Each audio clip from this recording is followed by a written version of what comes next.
Okay, the next piece of software we're going to talk about is DisplayNote. So this allows us to connect all of the student devices. So any of those one-to-one devices that we have in the classroom, whether it's MacBooks, Chromebooks, iOS or Android devices, anything that we want to connect, we can bring that in. So I'm logged in as the presenter at the front of the board, but as a teacher, I also have the option to log in as the presenter on my device. So if I have an iPad or maybe my mobile device, I can log in also as the presenter here. And a couple of different things we can do with that. So the first thing that we can do is we can see everybody that's connected to the session. So I've got a MacBook over there connected, as well as a mobile phone connected to this device. So we can have any range of things connected, and there's a couple things that we can do on this as well with our controls here. The first thing is I can pause everybody's screen. So that's actually going to gray out all the screens. You might see them over there grayed out. And that's a great way to call attention to myself as the teacher. So if I want to pause everybody, we can bring order back to the classroom.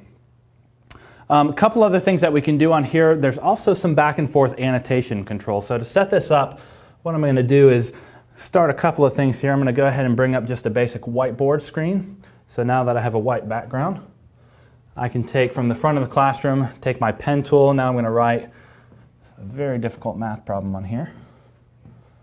So once I draw my math problem, as you can see, this is going to start showing up on all my devices. So my student devices as well as my teacher device, they're all going to start to see this same screen show up. And I have a couple of options now. So now I could instruct each of the students to individually answer this problem on their device. So from a student device, I'm going to grab a student device really quick to show you.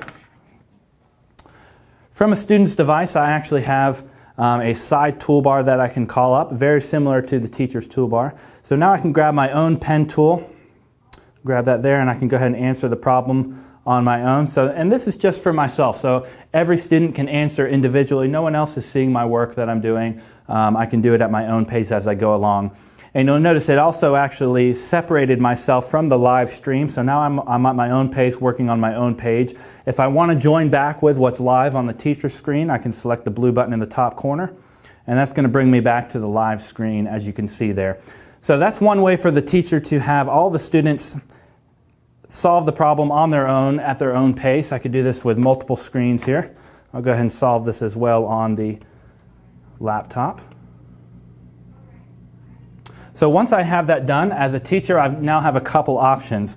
So as a teacher, I'm going to go in from my device, which remember is logged in as a presenter. I'm going to pull up my classroom list here.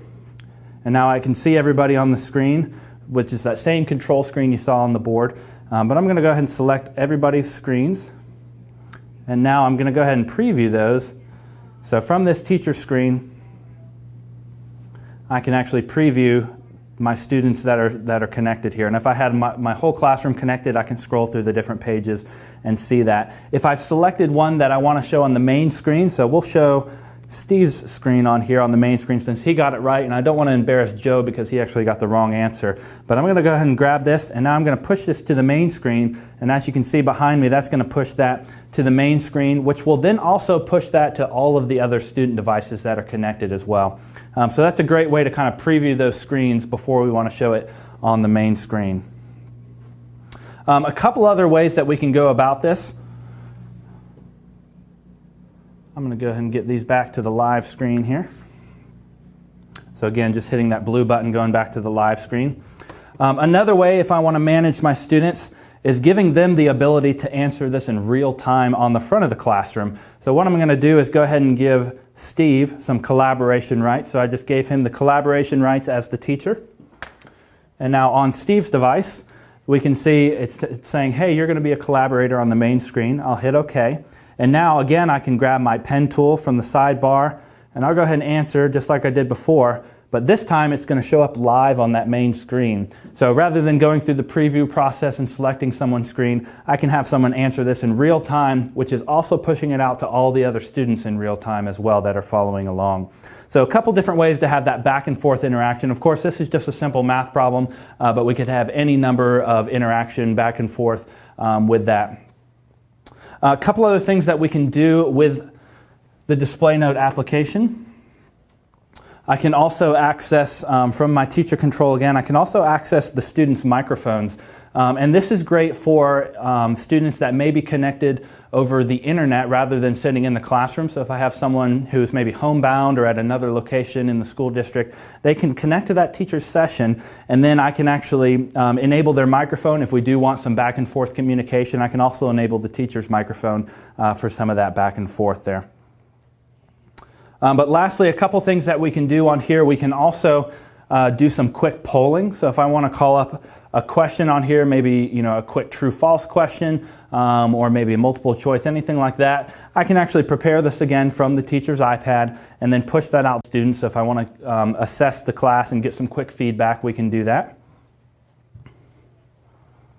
All right, and lastly, one more thing to add with DisplayNote. When it comes time to close our session, we can actually, it's going to end the session here.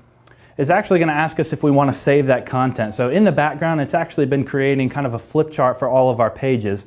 So as we go through, it's going to ask me if I want to save that at the teacher's screen, so I can save it there. But I can also save it from the student's devices. So once I've ended that session on the teacher's screen, it's telling me, hey, your session is ended. So I'll go ahead and hit OK, but it didn't exit me out of the last screen. So as a student, maybe I'm walking out of the classroom very quickly, finishing my problem. I'm not completely exited out. But when I decide to, I can go down here, exit out of the application. I'm back to my login screen. But now in the top right corner, I've got a file folder where I can actually go through and see every different session that I've been a part of. So as a student, I can go back into that flip chart, re-edit some of those slides, and be able to have those saved on my device. Also with the option to upload those to any cloud storage that I would like as well. So that's DisplayNote. It's really a great way to connect all of those student devices. So like I said, whether it's iOS or Android, it really revolves around that BYOD situation. Another nice part about DisplayNote is you can also use it, we kind of used it as the whiteboard here, but I can also use this over any other application. So I could run it as just a utility and then maybe launch into that EasyNote software or out to the internet or any other program on my device. I can have that running while we present that out to all the student devices. So it's a great way to bring in those student devices.